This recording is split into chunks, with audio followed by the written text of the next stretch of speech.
India के अंदर जब किसी पर्सन को बिजनेस करना होता है, आपने 11th में पढ़ा होगा बेटा, एक फॉर्मेट होता है इंडिया के अंदर बिजनेस करने का, सोल ट्रेडरशिप, सोल प्रोप्राइटरशिप, पढ़ा है सबने? तो सोल प्रोप्राइटरशिप में क्या होता है, एक पर्सन होता है, वही पूरे प्रॉफिट्स को एंजॉय करता है, लॉसेस भी सारे के सारे वही व्यक्ति वियर करता है, ठीक है भाई ना। लेकिन उसमें क्या रहता है, सारी चीजें लिमिटेड होती हैं भाई।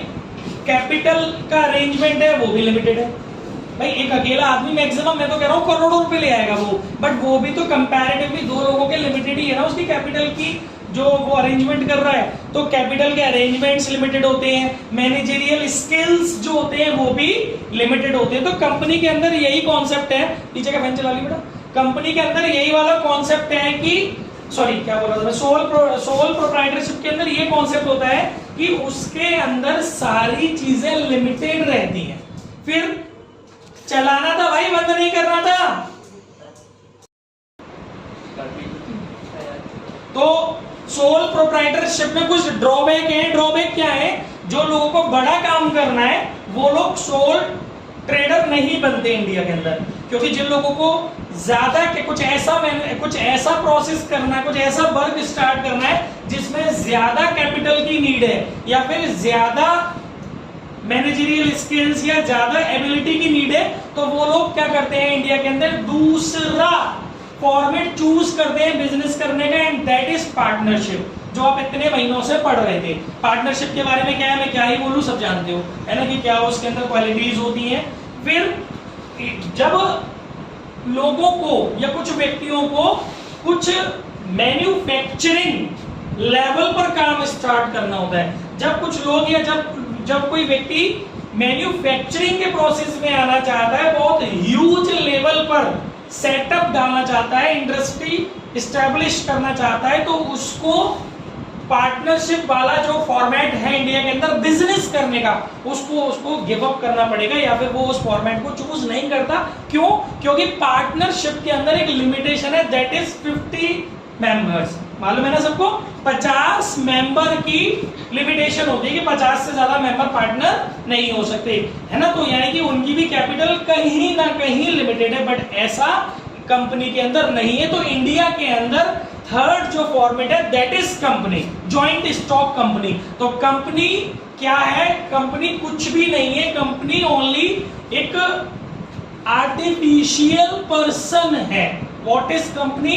कंपनी इज अ आर्टिफिशियल या judiciary person which is created by law, its existence is created by law. India के अंदर एक कंपनी लॉ बनाया गया है, पहले 1956 था, लेकिन उसके बाद अमेंडमेंट्स आए। राइट नाउ जो लॉ इंडिया के अंदर फॉलो किया जा रहा है कंपनी के, जिस लॉ ने कंपनी के प्रोविजंस दिए, दैट इज 2013, ठीक है, लेटेस्ट। अगर आपके 1 मार्क में आएगा कि इंडिया के अंदर कौन सा कंपनी एक्ट इस समय एप्लीकेबल है, 2013। तो उस कंपनी एक्ट के अंदर जब कुछ व्यक्ति मिलकर के, 2 या 3 या 4 लोग, कुछ लोग मिलकर के मैन्युफैक्चरिंग करने के कॉन्सेप्ट से एक नाम बना करके इमेजिनरी पर्सन को क्रिएट करते हैं लॉ में, तो वो कॉन्सेप्ट उनका क्या कहलाता है? कंपनी। तो कंपनी क्या है? लोगों का झुंड है, कुछ लोग इकट्ठे हुए हैं, अपने नाम से बिजनेस नहीं चला रहे हैं, बल्कि वो लोग क्या कर रहे हैं, उन्होंने लॉ में एक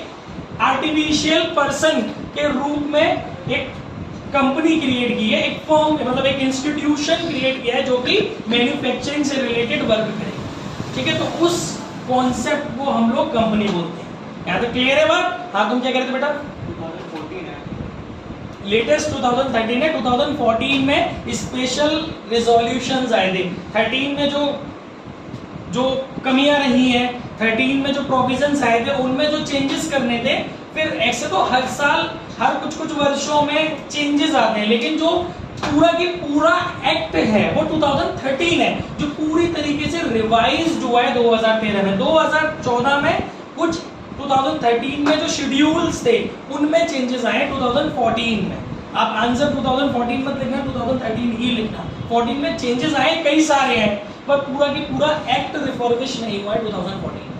1956 के बाद सीधा 2013 वो ऐसा टाइम है जिसमें पूरा की पूरा एक्ट दोबारा से नए सिरे से स्ट्रक्चर तैयार किया गया। ठीक है, तो ये तो हुआ बेसिक डिटेल्स ऑफ कंपनी। बाकी प्रॉपर थ्योरी मैं दूंगा आप लोगों को सिस्टमैटिक वे में ना, बस थोड़ा सा मैंने इस सेकंड बुक से अपना पैटर्न चेंज किया है, थोड़ा पढ़ाने का तरीका भी चेंज किया है और इजीएस्ट कर रहा हूं अपनी चीजों को ताकि आपको समझ में आए। कुछ बुक का भी मैं यूज ज्यादा करूंगा ताकि बच्चे घर पे भी क्वेश्चंस कर पाए। बाकी चीजें सब मिलेंगी जैसे पहले मिल रही थी, कुछ भी डिस्कनेक्ट नहीं होगा, बट पैटर्न थोड़ी सी रिदम चेंज की है। आगे बढ़ते हैं गाइस। दूसरा कॉन्सेप्ट जो majorly practical point of view से हमें समझना है दैट इज कि अभी कंपनी क्रिएट तो हो गई, जैसे लाला और मेरा हम दोनों का मिलकर मन कर रहा है कि चलो भाई एक इस चीज की मैन्युफैक्चरिंग का या मान लो ये मार्कर की मैन्युफैक्चरिंग का हम लोग बिजनेस डालना चाहते हैं, तो डेफिनेटली पार्टनरशिप में तो पॉसिबल नहीं है ना, क्योंकि 50 लोग इकट्ठे करें क्या फायदा है। एक काम करते हैं, लाला और मैं मिलकर के कंपनी क्रिएट कर लेते हैं। हम गए कोर्ट में और हमने कंपनी क्रिएट, मतलब कोर्ट में नहीं, मतलब जहां पर कंपनी क्रिएट होती है, चार्टर्ड अकाउंट जो कंपनी के चार्टर होते हैं जहां पर कंपनी क्रिएशन होता है, वहां गए उसके ऑफिस में, हमने पूरा फीस डिपॉजिट करके कंपनी क्रिएट कर दी कागजों में, ठीक है, सारे डॉक्यूमेंट सबमिट करके। अब लाला हम दोनों ने कंपनी क्रिएट कर दी, तेरी मेरी Agarwal and Bansal private limited या लिमिटेड कंपनी खुल गई, Agarwal and Bansal limited company खुल गई है, प्राइवेट लिमिटेड खुल गई। क्या इस कंपनी के खुल जाने से तेरा मेरा बिजनेस शुरू हो जाएगा? कंपनी के खुलने से क्या कोई पैसा दे देगा कंपनी को? ये तो केवल हम लोगों को एक एग्जिस्टेंस मिल गया, हमारी फर्म को, हमारी बिजनेस को एक एग्जिस्टेंस, एक नाम मिल गया, एक पहचान मिल गई जो इसको तुझसे और मुझसे अलग करती है। तो कंपनी के मेंबर्स जो होते हैं, मतलब कंपनी के जो डायरेक्टर्स या मेंबर्स हैं, उनकी जो पहचान है वो कंपनी से अलग होती है। लाला का अपना अलग एसेट्स और लायबिलिटीज होगी और हमारी जो कंपनी क्रिएट हुई है उसकी एसेट्स और लायबिलिटीज अलग होगी। लीगल एग्जिस्टेंस सबका सेपरेट होगा। लेकिन मुद्दा ये है, न्यूमेरिकली अगर मैं बात करूं तो मुद्दा ये है कि अब हमने जो कंपनी क्रिएट की है उससे किसी पर्पस के लिए क्रिएट किया होगा। जैसे मान लो मैंने बोला कि हमें मार्कर का इंडस्ट्री लगाना है, मैन्युफैक्चरिंग प्लांट लगाना है मार्कर का, और हम खूब सारे मार्कर बनाएंगे और सप्लाई करेंगे। तो भाई किसी भी काम को करने के लिए कैपिटल चाहिए कि नहीं चाहिए? अब कैपिटल कौन लाएगा? अब बात आती है कि इस कंपनी में कैपिटल की अरेंजमेंट कैसे होगी। तो कंपनी में कैपिटल का अरेंजमेंट करने के लिए 3-4 हथियार होते हैं। आपको पता है कंपनियों का पापा कौन होता है? कौन होता है कंपनियों का पापा? कंपनी को पापा इन द सेंस जो रेगुलेट करते हैं। हमारे पापा हम लोगों को रेगुलेट करते नहीं करते? भाई इधर नहीं चाहिए, 8 बजे कर दी, 5 बजे ट्यूशन खत्म होता है, 5:30 बजे कैसे आ रही है? तो रेगुलेट करने वाले हमारे मम्मी पापा होते हैं ना। ऐसी कंपनियों को रेगुलेट करने के लिए गवर्नमेंट इंस्टीट्यूशन है दैट इज सेबी। सुना है किसी ने इसके बारे में? Security exchange board of India, भारतीय भारतीय प्रतिभूति विनिमय board, security exchange board of India, ये कंपनी के लिए रूल्स और रेगुलेशंस बनाती है, कंपनी को रेगुलेट करती है। कंपनी ने जैसे मान लो जैसे मैंने और लाला ने कंपनी खोली, अब हमने सोचा कि हम 1 करोड़ रुपए की कैपिटल अरेंज करेंगे। कंपनी अपना पैसा पब्लिक से, मैं पब्लिक कंपनी की बात कर रहा हूं, ठीक है भी, कंपनी अपना पैसा पब्लिक से इकट्ठा कर रही है। मुझे और लाला को, हमने जो कंपनी बनाई है, हमारी कंपनी को, हमारी जो अग्रवाल एंड बंसल जो फर्म है, कंपनी है, इस कंपनी को कोई प्रोजेक्ट शुरू करने के लिए पैसे चाहिए। तो हम क्या करेंगे? हम पब्लिक को इनवाइट करेंगे कि आप आइए और हमारी कंपनी में पैसा लगाइए, और एक निर्धारित, एक निश्चित, एक फिक्स्ड, प्री डिटरमाइंड टाइम के बाद आपको आपका पैसा वापस मिल जाएगा। तब तक हर साल आप अपने द्वारा लगाए गए पैसे पर, इन्वेस्टमेंट पर, जो आपने मेरी कंपनी में, हमारी कंपनी में किया है, उस पे हर साल एक फिक्स्ड रेट से डिविडेंड पाइए।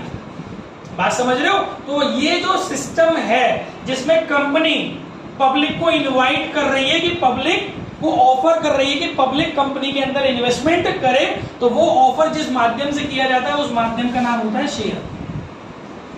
मैं बहुत ज्यादा फुल डिटेल में नहीं जा रहा हूं, क्योंकि जब मैं थ्योरी दूंगा फुल डिटेल तब समझाऊंगा। मैं आपको कोशिश कर रहा हूं कि न्यूमेरिकल से कनेक्ट कर जाऊं, ठीक है ना। मेरी जो सिस्टमैटिक थ्योरी होगी वो बिल्कुल एक पॉइंट ऑफ व्यू उसमें क्लियर हो रहा होगा कि क्या प्रोसीजर है, क्या टर्म है। इसका वैसे नाम आईपीओ होता है, बट मैं आपको डायरेक्ट कनेक्ट नहीं कर रहा हूं मेन थ्योरी से। मतलब मेरा काम है केवल अभी आपको न्यूमेरिकल के लिए लेके आना, आपके माइंड में एक फ्रेम तैयार करना कि आप न्यूमेरिकल कर सको। थ्योरी जब आपको एग्जैक्टली मिलेगी तब आपको पता चलेगा इनके प्रॉपर नेम क्या होते हैं, टर्म क्या होते हैं, कंडीशंस क्या है। ये बस अभी एक रफली कॉन्सेप्ट तैयार किया जा रहा है कि आप कनेक्ट हो जाए टॉपिक से, न्यूमेरिकल कैसे करना है, ठीक है। तो सीधी सीधी बात, इन शॉर्ट जो मैं बता रहा हूं दैट इज कि कंपनी ने जो पैसा अरेंज करना है वो पब्लिक से करना है, ठीक है। मोटी मोटी बात हो रही है, सारी कंपनियों के रूल नहीं है, कुछ कंपनियों की बात हो रही है, उन्हीं के पॉइंट ऑफ व्यू से, क्योंकि आपका जो चैप्टर है वो अकाउंटिंग फॉर शेयर कैपिटल है।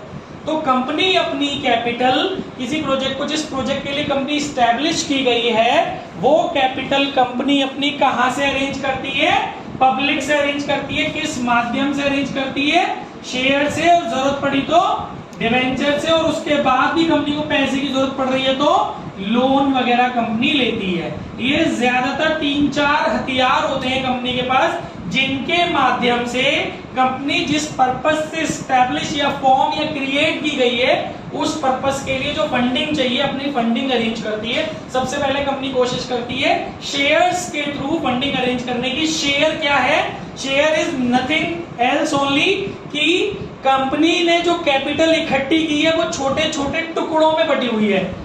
Company's capital is divided into small fraction.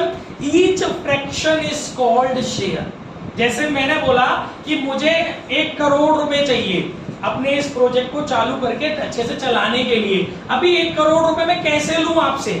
अब मुझे कोई तो एक ऐसा यूनिट बनाना पड़ेगा ना कि जिससे मैं आपको ऑफर कर सकूं। तो मैंने डिसाइड किया कि मैं लोगों से बोलूंगा कि प्लीज बाय माय शेयर्स, मतलब मेरे शेयर होल्डर बनिए, यानी आप भी मेरी कंपनी में इन्वेस्टमेंट कीजिए। लेकिन अब इसको फिगर आउट करना हो, यूनिट में कैलकुलेट करना हो, तो मैंने एक माइंड सेट कर दिया कि जो व्यक्ति मेरे यहाँ शेयर होल्डर बनना चाहता है उसको कम से कम 1 यूनिट परचेज करनी पड़ेगी। मेरी 1 यूनिट की वैल्यू सपोज मैंने डिसाइड की 100 रुपए। मैंने बोला कि आप मेरी कंपनी में इन्वेस्टमेंट करना चाहती हो तो आपको स्लॉट्स में मेरे यहाँ इन्वेस्टमेंट करना पड़ेगा। मेरे यहाँ 1 यूनिट, 1 शेयर खरीदना चाहती हो, 1 यूनिट मेरी कंपनी में खरीदना चाहती हो तो कम से कम 100 रुपए की 1 यूनिट आपको मेरे यहाँ परचेज करनी पड़ेगी। शी हैज 50,000 स्पेयर अमाउंट, इसके पास 50,000 रुपए फालतू पड़े हुए हैं, तो ये मेरी कितनी यूनिट खरीदेगी? 500, क्योंकि मेरे यहाँ 1 यूनिट कितने की है? 100 रुपए की। एक एग्जाम्पल दे रहा हूँ मैं, फिक्स कुछ भी नहीं है। मेरे यहाँ 1 यूनिट मैंने सपोज कितने की डिसाइड की बेटा? 100 रुपए की। आपके पास कितने पैसे पड़े हुए? 50,000। तो इसका मतलब आप मेरे यहाँ कितने शेयर्स खरीदने वाली हो, कितनी यूनिट्स खरीदने वाली हो? 500 यूनिट्स खरीदने वाली हो, क्योंकि 500 मल्टीप्लाई 100 करते हैं तो 50,000 रुपए बन जाते। तो ऐसे समझ में आ रहा है कि ये लड़की 50,000 रुपए मेरी कंपनी में इन्वेस्ट करेगी, तो मैं इसको बोलूंगा कि इसने मेरी कंपनी की कैपिटल के फॉर्मेशन में, क्योंकि ये जो मुझे दे रही है, लिसन केयरफुली, ये जो मुझे दे रही है, अगर मैं तुम्हारे पॉइंट ऑफ व्यू से बात करूं तो तुम्हारा इन्वेस्टमेंट है, बट यहाँ पर जो अकाउंटिंग होती है वो कंपनी के पॉइंट ऑफ व्यू से होती है। बिजनेस के बेसिस पर ही तो अकाउंटिंग होती है। तो यहाँ हम बात कर रहे हैं कंपनी के पॉइंट ऑफ व्यू से। मेरे पॉइंट ऑफ व्यू से समझो, जो आप मुझे पैसा दे रहे हो वो मेरे पिताजी का पैसा है, वो पैसा मुझे वापस करना है आपको एक पर्टिकुलर टाइम के बाद, तो that is capital for me. तो मेरी जो कैपिटल आप लोगों के माध्यम से आ रही है वो फ्रैक्शंस में तो आ रही है। ये बहन जी ने 50,000 रुपए लगा दिए मेरी कंपनी में, मेरी बहन जी ने मान लो इनके पास 1 लाख रुपए, तो उन्होंने 1,000 यूनिट्स मेरी कंपनी की बाय कर ली, मेरे को पैसा दे दिया है ना। बदले में मैंने इनको फ्रिज कूलर उठा के कुछ नहीं दिया है, केवल एक राइट दिया है कि आप मेरी कंपनी में इन्वेस्टर बन गई हो, बस, जो कि फिजिकली कहीं दिखाई नहीं देता है ना। ऐसे ही इन भाई साहब ने थोड़े से खरीद लिए, इन भाई साहब ने खरीद लिए, तो आप कहीं ना कहीं फील करो कि मेरी जो कैपिटल है वो छोटे छोटे फ्रैक्शंस में बटी हुई है ना। इकट्ठी जो मेरी ढेर बनाया, पॉलिथीन बनाया 10 करोड़ रुपए का, वो एक बंदे ने नहीं दिया है, वो फ्रैक्शंस में आ रहा है। तो वही चीज शेयर है। तो व्हाट इज शेयर? कंपनी की जो कैपिटल है, capital of company is divided into small pieces और स्मॉल फ्रैक्शन और स्मॉल पार्ट्स। ईच पार्ट और ईच पीस और each fraction is called share. तो ये है कंपनी का अपने प्रोजेक्ट को चालू करने के लिए, फंडिंग अरेंज करने के लिए, कैपिटल अरेंज करने के लिए पहला इंस्ट्रूमेंट। तो शेयर इज अ इंस्ट्रूमेंट जिसके माध्यम से company try to arrange its capital for fulfil its object. ठीक है, क्लियर हो रहा है? अभी बाकी इसके बाद अगर मान लो कंपनी की भूख नहीं मिटी, भाई कंपनी को कितने चाहिए? 1 करोड़। मान लो तुम सबने जो मिला के दिया दैट इज ओनली 50 लाख, नहीं आया मेरे पास इतना पैसा, फिर क्या करूंगा मैं? फिर मैं दूसरा इंस्ट्रूमेंट अप्लाई करूंगा दैट इज डिवेंचर, जो शायद आपके कोर्स में नहीं है। आरओडी नहीं है ना आपके कोर्स में, आईओडी तो है, इश्यू ऑफ डिवेंचर तो है आपके कोर्स में, है ना। हाँ, तो डिवेंचर अगर शेयर से कंपनी के टारगेट का ऑब्जेक्ट जो कंपनी के लिए पैसा चाहिए, कंपनी को जो फंडिंग चाहिए अपने प्रोजेक्ट को पूरा करने के लिए, वो शेयर से पूरी नहीं होगी तो कंपनी दूसरे इंस्ट्रूमेंट के माध्यम से पैसे अरेंज करेगी। इसके अंदर कई सारी चीजें आती है, म्यूचुअल फंड, बॉन्ड्स वगैरह। एक एग्रीगेट ग्रुप का नाम बता रहा हूँ, डिवेंचर, ठीक है। तो फिर कंपनी दूसरा इंस्ट्रूमेंट चलाएगी फंड अरेंज करने के लिए और उसका नाम क्या होगा, डिवेंचर। फिर भी कंपनी की बुक नहीं मिटी तो कंपनी उसके बाद भी अरेंजमेंट्स पूरे नहीं हो पाए तो कंपनी अपना लास्ट में एक और तरीका अप्लाई कर सकती है, that is loan from corporate वगैरह, बैंक वगैरह या बैंक लोन या कॉर्पोरेट से, टाटा बिरला से, अंबानी से ले लें इस तरीके से। तो ये कॉर्पोरेट लोन वगैरह लेते हैं। तो बहुत ज्यादा डेप्थ में नहीं जाते हैं अभी, कुल मिला के एक रफली एक स्ट्रक्चर मैंने आपके माइंड में क्रिएट किया है कि कंपनी फॉर्म करने से कुछ नहीं होगा, कंपनी की कैपिटल अरेंज करनी पड़ेगी। तो जो कंपनी की कैपिटल अरेंज होती है वो कम से कम कहां से शुरू होती है, शेयर से। तो आपका जो चैप्टर है बेसिकली जो आपको फोकस करना है, देखो आपको घुसना कंपनी में नहीं है, क्योंकि आपके चैप्टर का नाम मीनिंग ऑफ कंपनी नहीं है। आपके चैप्टर का पहले चैप्टर का नाम है अकाउंटिंग फॉर शेयर कैपिटल। जो आपका पेपर में जो आपका जो क्राइटेरिया है इस बुक का वो इर्द गिर्द किसके घूम रहा है, अकाउंटिंग फॉर शेयर कैपिटल, ना कि मीनिंग ऑफ कंपनी और how to form, how to create और ब्लब ब्लब ब्लब। इन सब में ज्यादा नहीं फंसना है, इनसे रिलेटेड क्वेश्चन ज्यादा नहीं आएंगे, क्योंकि जो आपका चैप्टर है, जो आपका कोर्स है, वहां आपको समझना है। तो मैं आपको कनेक्ट करने की कोशिश कर रहा हूँ। थोड़ा सा मैंने आपको शेयर और कैपिटल के बारे में बताया कंपनी की। जब कंपनी शेयर्स के माध्यम से, शेयर्स के द्वारा अपना फंडिंग अरेंज करती है तो उसकी रिकॉर्डिंग, उसकी अकाउंटिंग भी तो कंपनी को करनी पड़ेगी ना। आज हम वो सीखेंगे कि वो अकाउंटिंग कैसे करती है, आपको ये सीखना है मेनली, ठीक है। ये थोड़ा सा बेसिक इंट्रो दिया है और बाकी प्रॉपर सिस्टम में आपको नोट्स जब मिलेंगे उसमें सारी चीजें।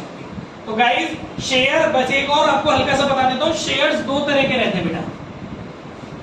टाइप्स ऑफ शेयर्स हमारे यहाँ दो तरह के हैं, एक है इक्विटी शेयर और एक है प्रेफरेंस शेयर। शायद आपने ये वर्ड सुने हो कहीं, है ना, ऑलमोस्ट सुने होंगे बच्चों ने, थ्योरी में भी कहीं ना कहीं आए हैं। अच्छा, कोई जानता है what is the meaning of equity share, या कंपनी किनको इक्विटी शेयर देती है? यस प्लीज,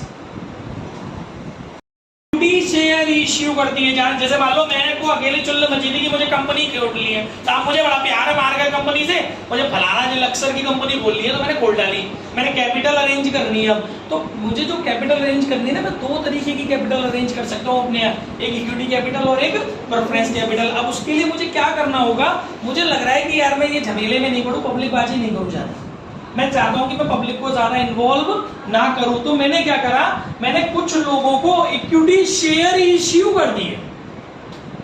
तो इक्विटी शेयर देने का मतलब ये, वैसे मैंने लाला को दे दिए, इसको दे दिए, इसको दे दिए, इसको दे दिए।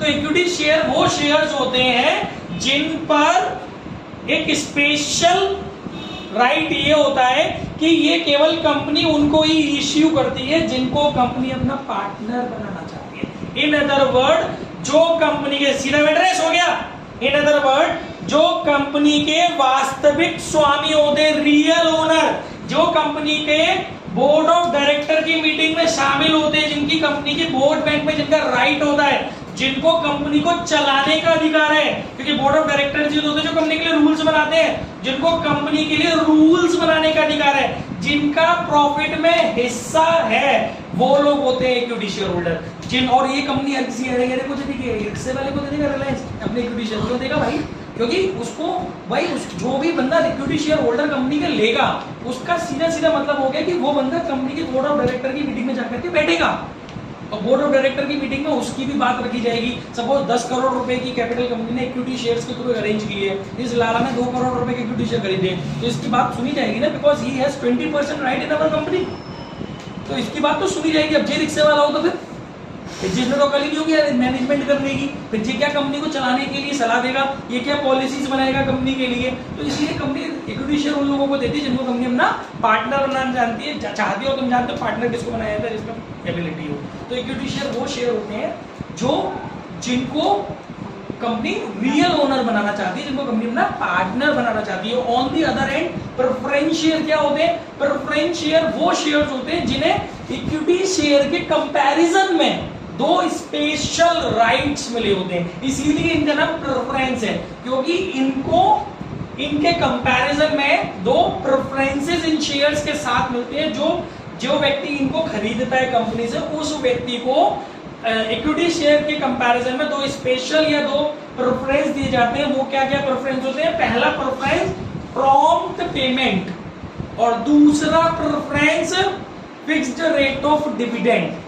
मतलब अगर जिन लोगों को कंपनी ने ये प्रेफरेंस शेयर दिए हैं तो उनको कंपनी हर हालत में हर साल एक फिक्स्ड रेट ऑफ डिविडेंड से उनको लाभांश या डिविडेंड इंटरेस्ट देगी ही देगी, चाहे कंपनी को कंपनी क्या करती है, एक तो फिक्स्ड रेट ऑफ डिविडेंड देती है। कंपनी कहती थी देखो ऐसा है भाई, तुम्हें ज्यादा उंगली करने की जरूरत नहीं है, पैसा लगाओ कंपनी हमारे लिए, हमें पैसा दो और हर साल हमसे ब्याज लो, मतलब डिविडेंड लो, लाभांश लो, डिविडेंड लो। हाँ ये बात हो रहा है कि इस साल मुझे प्रॉफिट कम हुआ है या नहीं हुआ है तो मैं आपका एक्यूमुलेट कर ले रहा हूँ, अगले साल दे दूंगा, बट दूंगा जरूर। और जब भी आपका पेमेंट वापस होगा, जब भी कंपनी कैपिटल का रीपेमेंट करेगी, रीपेमेंट ऑफ कैपिटल करेगी, तो कंपैरेटिवली इक्विटी पहले इनको मिलेगा। इसी को बोलते हैं प्रॉम्प्ट पेमेंट, शीघ्र भुगतान। ठीक है, तो कंपैरेटिवली इक्विटी के रीपेमेंट ऑफ कैपिटल में पहले टर्म किसका आएगा, इक्विटी का। और इन्हें कोई प्रॉफिट नहीं मिलने वाला प्रेफरेंस वालों को, इनको केवल फिक्स्ड रेट ऑफ डिविडेंड मिलेगा। और ऐसा कोई भी राइट इक्विटी वालों को नहीं मिलता, क्योंकि इक्विटी कौन है, मालिक है। मालिक ये बोलेगा कि मुझे कैपिटल चाहिए, पहले घंटा बचेगी तो मिलेगी, नहीं तो नहीं मिलेगी। मालिक ये बोलेगा मुझे डिविडेंड चाहिए, नहीं। अगर तुम कोई फर्म खोल के बैठी हो, कोई दुकान खोल के बैठी हो, तो पहले अपने नौकरों को बांटोगे कि पहले ले आओगे बच्चों के लिए, ऐसा नहीं होगा। पहले तुम दुकान के खर्चे करोगी, खर्चा काटने के बाद तुम्हें प्रॉफिट बचेगा तो तुम खाओगे, नहीं तो चुपचाप भूखे पेट सो जाओगी। वही इसमें इक्विटी वालों की हालत है कि जो प्रॉफिट आएगा पहले सबको बटेगा इन द सेंस प्रॉफिट में से, जो जैसे डिविडेंड बांटना है, प्रॉफिट नहीं बट रहा है, वो प्रॉफिट में से चीजें बढ़ रही है कंपनी के पॉइंट ऑफ व्यू से, खर्चे हो रहे हैं, डिविडेंड बांटना वगैरह वगैरह, रिजर्व में ट्रांसफर करना वगैरह वगैरह। लास्ट में जो बचेगा वो प्रॉफिट कैपिटल वालों को, इक्विटी वालों को उनकी कैपिटल के रेशियो में उनमें डिस्ट्रीब्यूट कर दिया जाएगा। ठीक है, तो ये एक बेसिक से स्ट्रक्चर था। Now we are going to start. अच्छा एक छोटी सी बात बता दूं, ये बीच में मैंने कनेक्ट किया था सेबी, एक कंपनी का पापा होता है। जैसे कोई भी कंपनी है उसको रेगुलेट करने के लिए सेबी एक बॉडी है जो थोड़ा सा कंट्रोल लगा के बैठती है। जैसे बैंकों को रेगुलेट कौन करता है, RBI, reserve bank of India. Insurance कंपनियों को रेगुलेट करने वाला एक्ट कौन है, आईआरडीए। ऐसे इंश्योरेंस रेगुलेटरी डेवलपमेंट अथॉरिटी, जितनी भी इंडिया के अंदर इंश्योरेंस कंपनी है उनको रेगुलेट करने के लिए आईआरडीए बड़ी काम कर रही है गवर्नमेंट की। ऐसी से कंपनियों को रेगुलेट करने के लिए हमारी सरकार ने कौन सी संस्था बनाई हुई है, SEBI, security exchange board of India. मान लो मैंने और लाला ने मिलकर कंपनी खोली, नहीं हमें तो 10 करोड़ चाहिए, तो ऐसे कैसे घंटा 10 करोड़, ऐसे तो पब्लिक को लूट के भाग जाएंगे। तो हम अपना प्रोजेक्ट, पहले जो प्रोजेक्ट मैंने और लाला ने बनाया, पूरा लेआउट उसका बनाया होगा, वो सेबी के पास लेके जाएंगे कि देखो पापा ये हमने बनाया है, देखो हम 1 लाख रुपए, हम 1 करोड़ रुपए इक्विटी शेयर्स उठाना चाहते हैं, 2 करोड़ रुपए प्रेफरेंस शेयर्स उठाना चाहते हैं, 5 करोड़ रुपए डिवेंचर्स उठाना चाहते हैं, 3 करोड़ रुपए लोन्स उठाना चाहते हैं, प्लीज पास कर दो। फिर पूरी सेबी वेरिफिकेशन करेगी, एनालाइज करेगी हमारे प्रोजेक्ट को, उसके बाद हमारी लिमिट डिसाइड करेगी। सेबी हमसे कह सकती है हट काय के 1 करोड़, 80 लाख रुपए से ज्यादा इक्विटी नहीं उठेगी, क्योंकि हमें नहीं लगता 80 लाख रुपए से ज्यादा तुम्हें इक्विटी से उठाने चाहिए। हमारी सारी चीजों को वो जज करेगी। समझ में आ रहा है? ऐसी मतलब हमारी सारी लिमिट्स, कंपनी की सारी लिमिट्स को फाइनलाइज कौन करता है, सेबी करता है, कैपिटल से रिलेटेड। क्लियर हो गया? चलिए आगे बढ़ते हैं। वो पब्लिक को जो शेयर देती है, जो शेयर के लिए, शेयर खरीदने के लिए इनवाइट करती है, उसको करने के 3 तरीके होते हैं। 3 तरीके से कंपनी पब्लिक को ऑफर कर सकती है। एक तरीका होता है इश्यू एट पार, एक होता है इश्यू एट प्रीमियम, एक होता है इश्यू एट डिस्काउंट। ऐसे पढ़ाया जाता है उनको चुनूं में, जहां से यहाँ से गए बच्चे, ऐसे तो मैं परसों से पढ़ाता ही था, तो मैंने बंद किया था बेटा। Issue at par, issue at premium, issue at discount, ये 3 तरीके होते हैं बेटा, जिन 3 तरीकों से कंपनी पब्लिक को ऑफर करती है। बट 2019 से ये वाला पैटर्न खत्म हो गया। अब कंपनी 2019 से ये फाइनलाइज किया गया है, अकॉर्डिंग टू कंपनी एक्ट 2013 से ये रूल फॉलो हो गया है कि अब कंपनी अपने शेयर्स को डिस्काउंट पर इश्यू नहीं कर सकती। हाँ, कुछ टाइप के शेयर्स हैं जिनको डिस्काउंट पे इश्यू किया जा सकता है, वो जब हम वहां पहुंचेंगे तब बता देंगे। इन शॉर्ट मेनली मतलब ये कॉन्सेप्ट है कि company can not issue its shares at discount, but company can issue its share at discount only sweat equity shares, और in other words company can also reissue its shares at discount. अभी क्या term है, तू मत सोए भाई, तू मुझे नींद दिला रहा है। 90 के एंगल पर फेंक का सारा मतलब करो, वो भैया मेरे को नींद आएगी वो रात तक पढ़ाने भी। अरे एडजस्ट सीट का सारा मतलब एडजस्ट, बावड़े में तो खेल हो जाएगा। क्या कर रहे थे तो मालूम 9:30 बजे पढ़ाना है। हाँ जी, तो तो अभी बेटा जो डिस्काउंट पर है वो इश्यू नहीं किए जाते, रीइश्यू किए जाते हैं डिस्काउंट पर, और स्वेट इक्विटी शेयर्स इश्यू किए जाते हैं डिस्काउंट पर। वो क्या होते हैं वो आगे न्यूमेरिकल में आएगा, वहां मैं समझा दूंगा। फिलहाल मोटी मोटी बात है कि अपने पास दो तरीके, इश्यू एट पार और इश्यू एट प्रीमियम। अभी मैं आपको आज सिखाने जा रहा हूं इश्यू एट पार। अब ये पहले पार का मतलब समझो, पार क्या होता है, शुद्ध भाषा में सुनेगा पार क्या होता है, रेट टू रेट। जैसे मान ले इसकी एमआरपी 10 रुपए, एमआरपी जानते क्या होता है, जो हम प्रोडक्ट पे लिखते हैं ना, तो मान ले इसकी एमआरपी 10 रुपए, सपोज किसी प्रोडक्ट की एमआरपी 10 रुपए है, तो मैं 10 रुपए की चीज तुझे 10 रुपए में दे रहा हूं, जिसे बोलते हैं पार, रेट टू रेट। ठीक है, मान के चलिए मैं एक कंपनी हूं, तेरे बगल वाले को भी देख मुंह फाड़ने लग गया वो, मैं एक बेटा कंपनी हूं, तो बेटा मैंने आप लोगों को इनवाइट किया, मैंने आप लोगों को ऑफर दिया कि please come and purchase my shares. तो मैंने एक कंपनी होने के नाते सोचा कि मुझे 10 लाख रुपए की जरूरत है। कितने? 10 लाख रुपए की जरूरत है अपने प्रोजेक्ट को चालू करने के लिए। ठीक है बेटा, तो मैंने बोला कि भाई एक आदमी से तो लूंगा नहीं 10 लाख रुपए, ना कोई एक आदमी देगा, तो मैंने इसकी यूनिट बना दी। तो मैंने सोच लिया कि मेरा एक शेयर मैंने कितने रुपए का डिसाइड किया, 100 रुपए का। सपोज कितने का बच्चों, 100 रुपए का। ये सब कुछ क्वेश्चन में दिया होगा, मैं मन से समझा रहा हूँ। 1 से 2 दिन लगेंगे, पागल से मत होना, 1-2 दिन बाद रिदम आ जाएगी चैप्टर में तुम्हारी खुद ही। हमने सोच लिया कि भैया हम किसी भी व्यक्ति को ये बोलेंगे कि कम से कम तुम्हें हमारा एक शेयर खरीदना पड़ेगा, और एक शेयर कितने का होगा, 100 रुपए का। ठीक है, तो इस नाते में कितने शेयर पब्लिक को ऑफर करूंगा, 10,000 शेयर, क्योंकि मुझे कितने पैसे की जरूरत है, 10 लाख। मैं एक शेयर कितने का बोल रहा हूँ, 100 रुपए का, तो मैं कितनी यूनिट चाहता हूँ आप लोग खरीदो मिलकर के, मेरी 10,000। ये मेरा सोचना है, that is my point of view. अब आप लोग क्या करने वाले वो आपका पॉइंट ऑफ व्यू होगा। ठीक है ना, अगर मेरी रेपो मार्केट में अच्छी है तो हो सकता है आप सब्सक्राइब कर लो पूरे के पूरे मेरे शेयर्स। मेरी रेपो मार्केट में खराब है तो आप कम सब्सक्राइब करो। ये धीरे धीरे आगे बढ़ेंगे स्टेप बाय स्टेप। मेरी मार्केट बहुत ज्यादा अच्छी है, आप ओवर सब्सक्राइब कर लो मेरा ऑफर, है ना। तो ये सब चीजें स्टेप बाय स्टेप आएंगे, उनकी अकाउंटिंग भी हम सीखेंगे। तो गाइस फिलहाल हमने क्या किया, एक कंपनी है जिसने 10,000 शेयर्स पब्लिक को ऑफर किए, और एक शेयर का प्राइस कितना कंपनी ने डिसाइड किया, 100 रुपए। अगर कंपनी 100 रुपए वाला शेयर पब्लिक को 100 रुपए में ही देने का वादा कर रही है, पब्लिक को कह रही है मेरे एक शेयर की एमआरपी वर्ड यूज नहीं करते, क्योंकि एमआरपी वर्ड प्रोडक्ट के लिए यूज होता है रियांशी। एमआरपी की जगह बेटा हम लोग फेस वैल्यू वर्ड यूज करते हैं शेयर में। कौन सा वर्ड यूज करते हैं, फेस वैल्यू। एमआरपी का ही मतलब है वो, बट वो उसके लिए अपन लोगों की जो terminology that is face value. Company ने एक शेयर की फेस वैल्यू 100 रुपए डिसाइड की, कंपनी ने पब्लिक को ऑफर किया कि आइए और 10,000 शेयर हमारे खरीद लीजिए।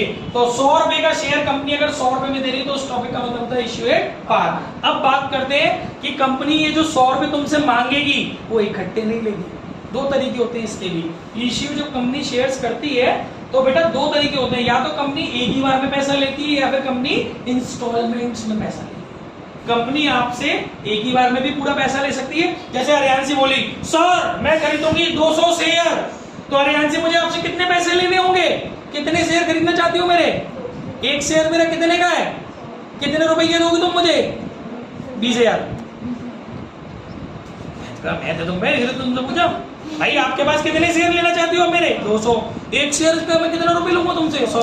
तो कितने रुपए मैंने तुम्हारी तरफ, 20,000। अब मैं चाहूं तो हरियाणसी से पूरे 20,000 एक बार में ले सकता हूं। दिस इज कॉल्ड लमसम, इसे बोलते हैं लमसम, एक मुश्त। अगर मैं हरियाणसी मतलब आप सब लोगों से एक साथ पूरा पैसा ले लूं 10 लाख रुपया, तो वो कहलाएगा लमसम। वो मैं भी नहीं सिखा रहा, वो तो बहुत छोटा सा है। मेन चीजें, मेजर चीजें मुझे पहले सिखानी है। लेकिन अगर मैं हरियाणसी को बोलूं देख हरियाणसी थामा अभी 2,000 दे दियो, फिर दे दी कुछ दिन बाद, फिर दे दी कुछ दिन बाद, फिर दे दी कुछ दिन बाद, इस तरीके से आप लोगों को जो बोलूं तो इसको बोलते हैं इंस्टॉलमेंट। ठीक है, तो मैं भी आपको इंस्टॉलमेंट में पेमेंट कलेक्ट करना सिखा रहा हूं। तो बेटा इसमें क्या होता है आपको पता है, कम से कम 2, 3, 4 इंस्टॉलमेंट होती है। पहली इंस्टॉलमेंट का नाम होता है एप्लीकेशन, याद कर लेना। पहली इंस्टॉलमेंट का नाम है एप्लीकेशन, दूसरी इंस्टॉलमेंट का नाम होता है अलॉटमेंट, तीसरी इंस्टॉलमेंट का नाम होता है फर्स्ट कॉल, चौथी इंस्टॉलमेंट का नाम हो सकता है सेकंड एंड फाइनल। अब मान लो ये किस तरीके से कैटेगराइज की जाएंगे वो सब क्वेश्चन में दिया होगा। सपोज क्वेश्चन में लिखा है कि कंपनी 20 रुपए एप्लीकेशन में मांगना चाहती है। टेक्निकल कुछ मत इसमें कनेक्ट करियो, थ्योरी और न्यूमेरिकल में फर्क होता है। ये मैं मन से एग्जांपल दे रहा हूँ, इनके वो एक रेशियो होता है कि कम से कम इतना मांगना है, वो सब टेक्निकल बातें हैं, मैं उसमें ज्यादा नहीं बता रहा। तो 20 रुपए मान लो एप्लीकेशन पे, 30 रुपए अलॉटमेंट पे, 25 रुपए फर्स्ट कॉल पे, 25 रुपए सेकंड कॉल पे। पहले तो चेक करो हाँ भाई गुणगुण चेक करो ये 100 रुपए हुए कि नहीं हुए, हो गए।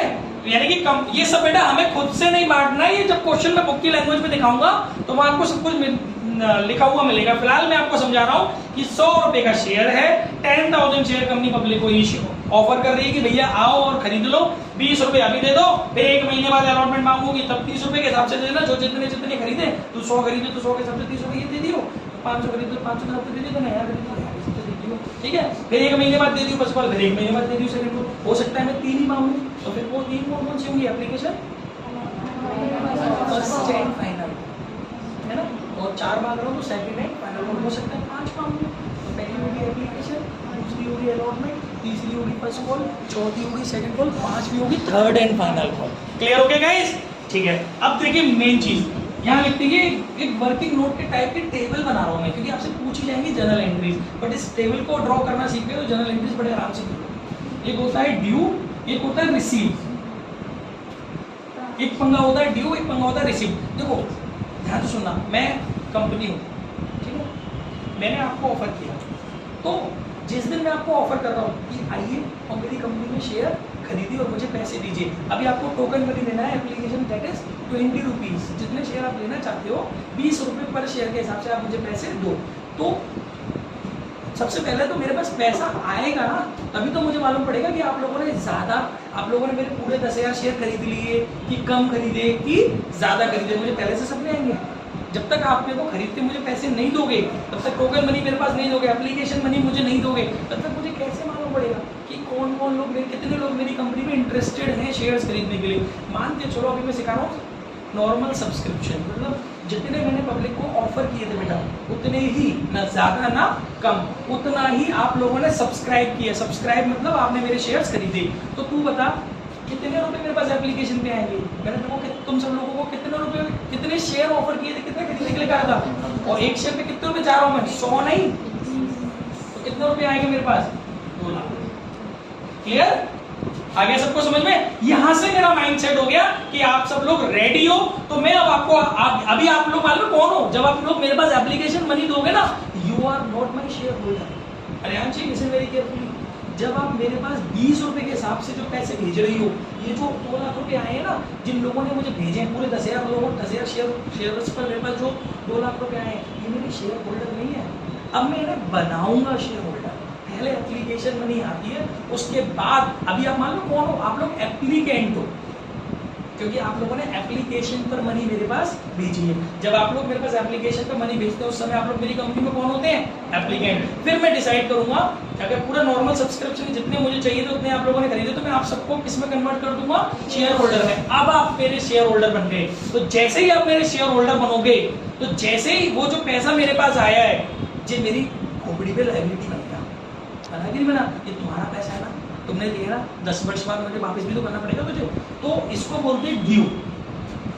जो इंस्टॉलमेंट आएगी कंपनी के पास, उस इंस्टॉलमेंट को कंपनी काय में कन्वर्ट करेगी, अपनी कैपिटल में, क्योंकि ये कंपनी का खुद का पैसा है। कंपनी ने तुमसे लोन लिया, मैंने तुमसे लोन लिया है, नो मैं तुमसे लोन नहीं लिया, मैंने तुम्हें शेयर ऑफर किया, तुम्हें शेयर होल्डर बनाया है। तो जैसे जैसे तुम मुझे इंस्टॉलमेंट अब दोगे, वैसे वैसे जैसे ही मेरे पास इंस्टॉलमेंट आएगी, उस इंस्टॉलमेंट को मैं क्या कर दिया करूंगा, कैपिटल में कन्वर्ट कर दिया करूंगा, उसको बोलते हैं ड्यू, और उतने ही करूंगा जितनी आएगी। राइट? क्लियर हो गया कि नहीं?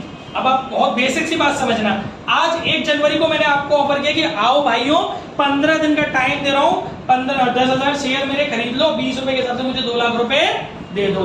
15 जनवरी तक आप सब लोगों ने मेरे को 2 लाख रुपए दे दिए। 25 जनवरी को मैंने बॉक्स खोल के देखा, पेटी में हो, सब लोगों ने खरीद लिए, बना दो सबको शेयर होल्डर। अब आप मेरे बन गए शेयर होल्डर, मैंने वो 25 जनवरी को अपनी इंस्टॉलमेंट जो आई थी उसको काय में कन्वर्ट कर दिया, कैपिटल में। अब सुन, अब अगली बार तू मुझे याद दिलाएगा फोन करके, सज्जी पैसे ले लो, कि मैं तुझे फोन करके याद दिलाऊंगा? नहीं दिलाऊंगा। उंगली किसकी पूछी, मेरी पैसे तो मुझे चाहिए ना। तो अब नेक्स्ट टाइम से, नेक्स्ट टाइम मतलब अलॉटमेंट महीने 2 महीने बाद या 15 दिन बाद जब भी मैं मांगूंगा, तो मैं तुम्हें याद दिलाऊंगा।